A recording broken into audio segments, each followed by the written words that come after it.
U ovom videu istražujemo neke od najljepših plaža Šri Lanke, no prije dolaska na južnu obalu kratko smo se zaustavili kod Ravana Falls.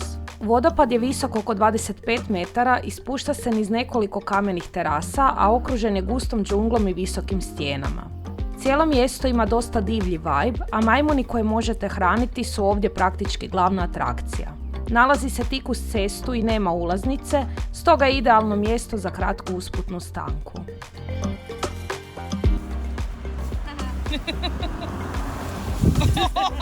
Ideš tema za bananu. Nastavili smo put prema obali i stigli u Mirisu, jednu od najpoznatijih beach destinacija na otoku. Mirisa je generalno opuštena, ali turistička. Cijene su malo više nego u ostatku zemlje, ali i dalje pristupačne. Glavna plaža je duga, pješčana i dosta uređena, s beach barovima i restoranima. Plaža je vizualno stvarno lijepa, ali nije uvijek idealna za lagano kupanje jer valovi znaju biti dosta jaki i treba biti oprezan.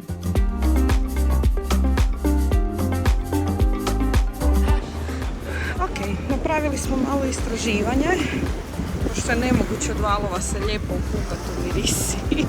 Došli smo na Polhena Beach i ovdje uglavnom koraljni grebeni štite od valova, tako da napokon ćemo se moći onako lijepo okupat bez stresa i snorklat. Tako da, evo, super je plaža. Tena, kaskaš.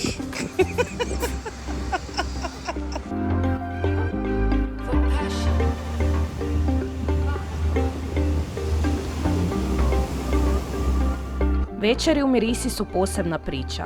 Cijela plaža se pretvara u niz restorana i barova s lampicama, svijećama i često živom muzikom. Većinu večeri smo provodili upravo tako. Sjedili uz more, pili nešto i jeli, uz glazbu i šum valova u pozadini. Ova destinacija je više za opušteno druženje nego za noćni izlazak. Većina mjesta počinje se zatvarati već oko 11-12 sati.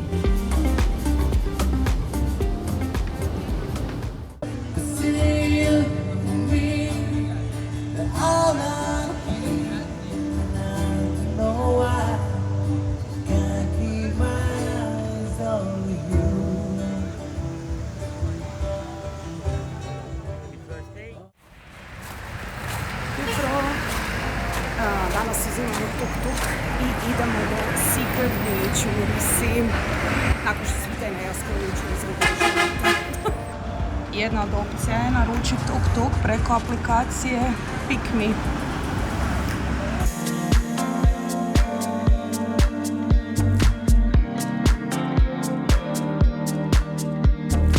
Secret Beach je mala uvala zaklonjena stijenama i tamo su valovi puno manji, more je mirnije i puno ugodnije za kupanje. Do nje se najlakše dolazi tuk-tukom za nekih 500 do 1000 rupija. Nije velika, ali je idealna ako želite mir, a ima i nekoliko jednostavnih beach barova gdje možete nešto pojesti ili popiti.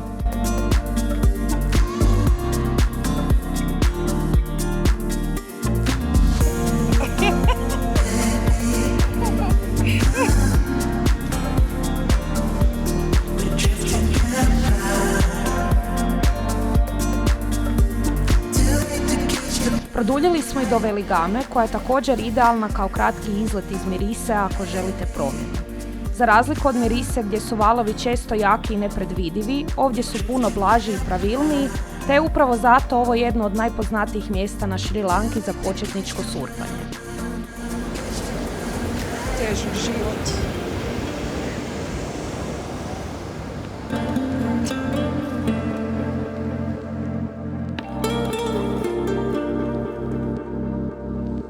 Uz cijelu plažu se nalaze surf škole, instruktori i iznajmljivanje opreme na svakih par metara.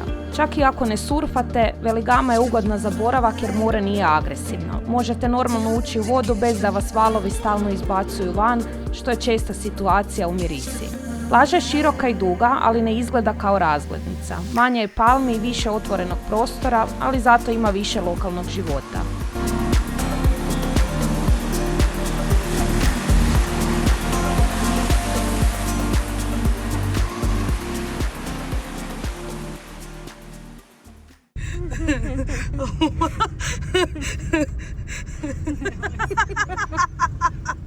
Laganih metar van.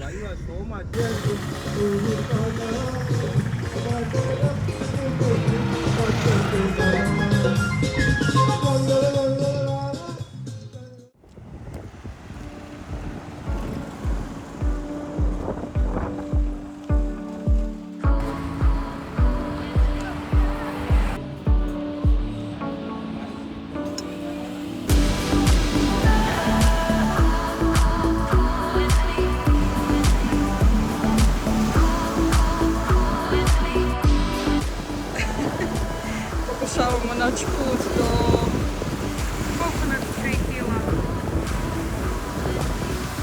Jesmo zapele?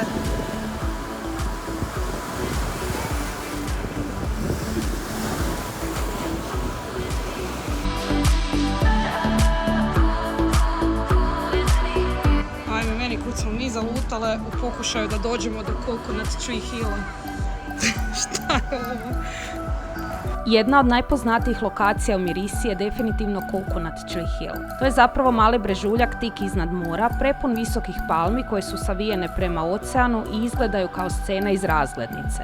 S brežuljka se pruža pogled na ocean i obalu, a posebno je lijepo u kasnim popodnevnim satima kada sunce počne padati i cijela scena dobije toplije boje. Upravo tada dolazi i najviše ljudi, pa ako želite mirniju atmosferu ili fotografije bez gužve, puno je bolje doći rano ujutro.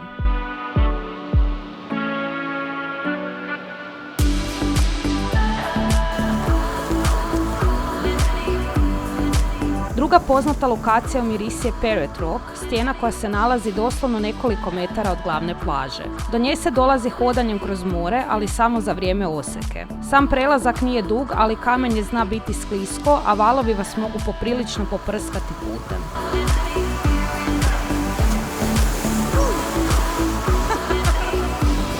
I uspon na samu stijenu je pomalo nezgodan jer je put prema vrhu dosta improviziran. Kombinacija kamenja, zemlje i neravnih stepenica, pa treba paziti kamo stajete, pogotovo ako je mokro. Gore raste dosta guste tropske vegetacije, niskog grmlja i palmi, često se mogu vidjeti i razne ptice, a pogled je stvarno lijep jer imate cijelu Mirisu ispred sebe, od glavne plaže do otvorenog oceana.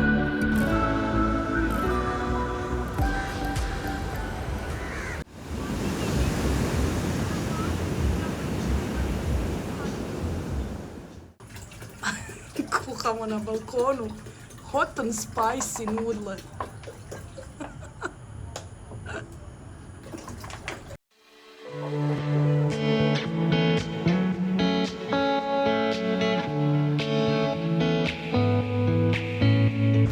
Inače ovaj neočekivani smještaj u Hikaduvi, koji nam nije bio plan, ali smo morali produljiti boravak, je na kraju ispao najbolji.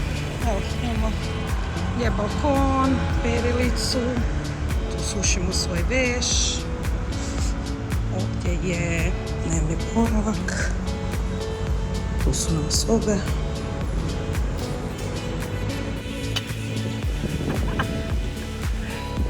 Šta je Tena Luftića?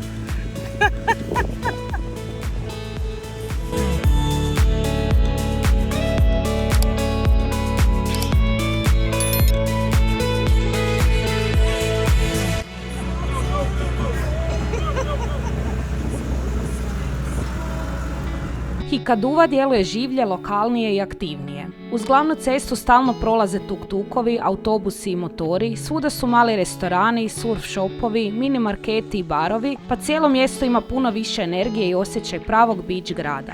Glavna plaža u Hikaduvi je duga i široka i meni se baš svidjela, ali posjetili smo i neke puno mirnije, manje turističke plaže poput Kumarakanda Beach.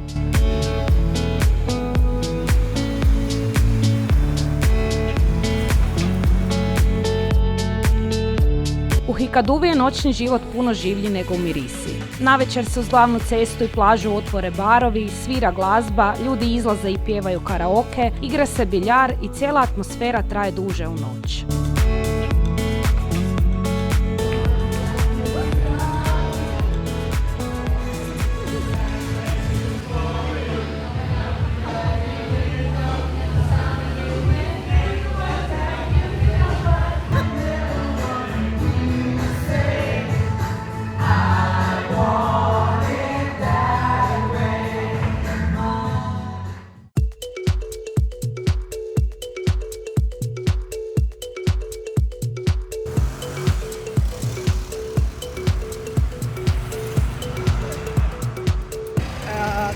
odlučili na jednodnevni izlet u Gale. I to ni manje ni više nego lokalnim busom koji je super jeftin. Tako da evo idemo pokušati naći stanicu i da doživimo i to jedinstveno iskustvo. Svi kažu da je vožnja preluda. Pa evo, vidjet ćemo.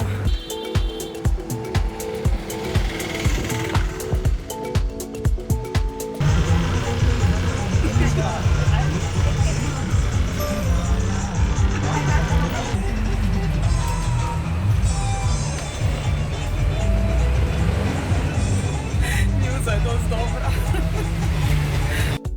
Lokalni prijevoz u Šrilanci je avantura sama za sebe i najbolji način da vidite kako izgleda svakodnevni život. Autobusi su šareni, glazba trešti, često su prepuni, bez klime i voze dosta brzo.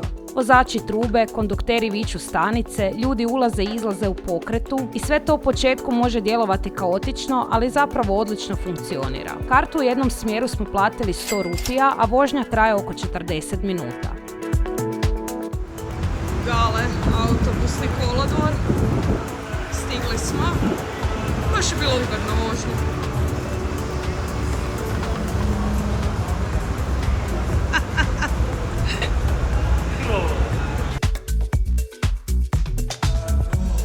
Gale je povijesni grad poznat po svojoj kolonijalnoj arhitekturi, a glavna atrakcija je Gale Fort, stara tvrđava koju su prvo izgradili Portugalci krajem 16. stoljeća, a kasnije su je značajno proširili Nizozemci tijekom 17. stoljeća. Unutar zidina grad izgleda potpuno drugačije nego ostatak Šrilanke. Više europski, s uskim ulicama, bijelim kućama, kafićima, galerijama i butik hotelima, a ovdje se nalazi i nekoliko zanimljivih povijesnih građevina, kao što su stare crkve, džamija i toranj sa satom.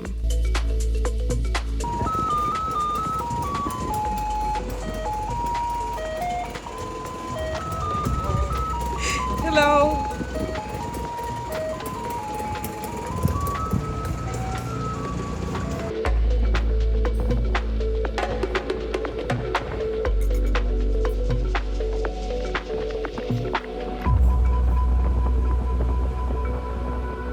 Zanimljivo je i da je Gale Fort preživio tsunami 2004. godine puno bolje nego ostatak obalnog dijela grada, upravo zahvaljujući debelim zidinama koje su ublažile udar valova.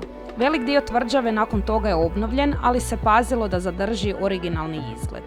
Danas se smatra jednom od najbolje očuvanih kolonijalnih tvrđava u cijeloj Aziji i nalazi se pod UNESCO zaštitom. Nema ulaznice i sve se obilazi pješice. Možete gotovo cijelim krugom hodati iznad oceana i gledati kako se valovi razbijaju o stijene desetke metara ispod vas.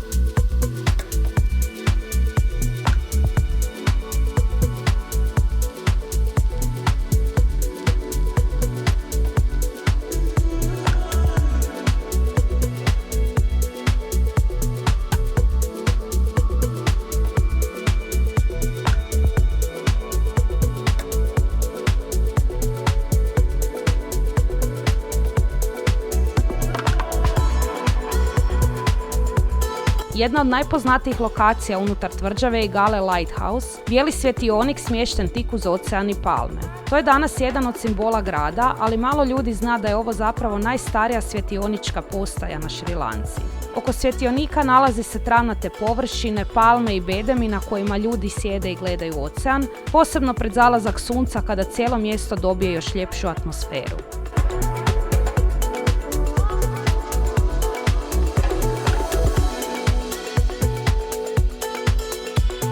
Nakon nekoliko sati šetnje i istraživanja, vratili smo se istim putem nazad u Hikaduvu, opet lokalnim busom.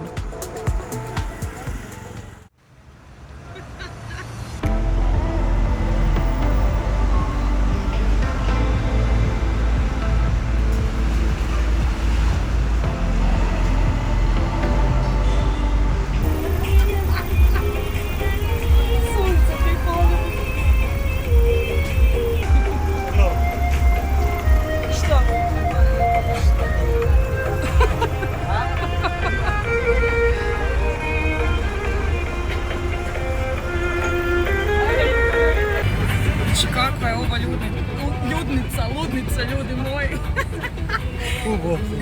Nagruvani ko sardine. Zraka jedva da ima, Šveđa si živ. Jesam jedno. Ali muzika je brutalna. Šou.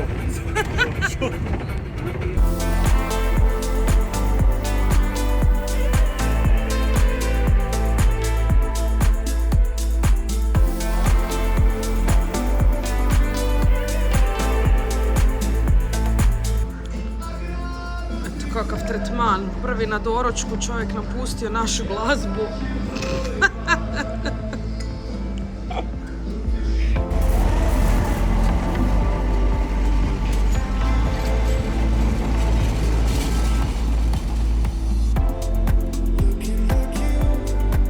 Ovo putovanje duž južne obale Šri Lanke bilo je spoj svega. Prirode, spontanih trenutaka, neplaniranih promjena i iskustava koja ostaju s nama dugo nakon povratka kući.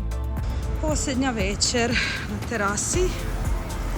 Sutra idemo za Negambo i nadamo se da ćemo poletjeti.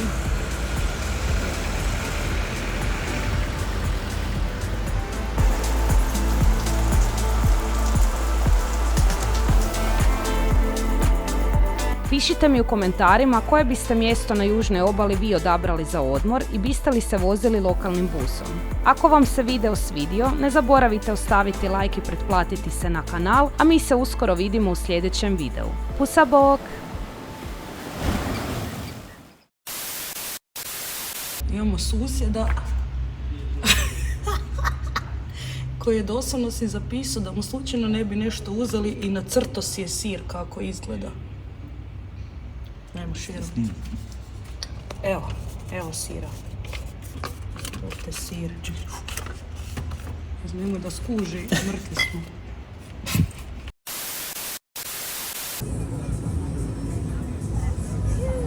Kak je noga.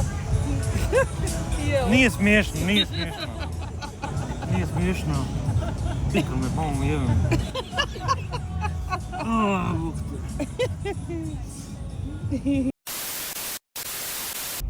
Tehnologija.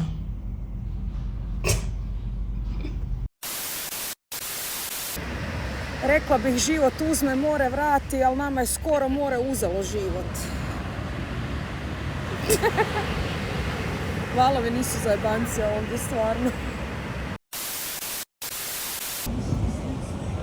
Svježa riba iz Zadra, jel tako, Ivana? Da.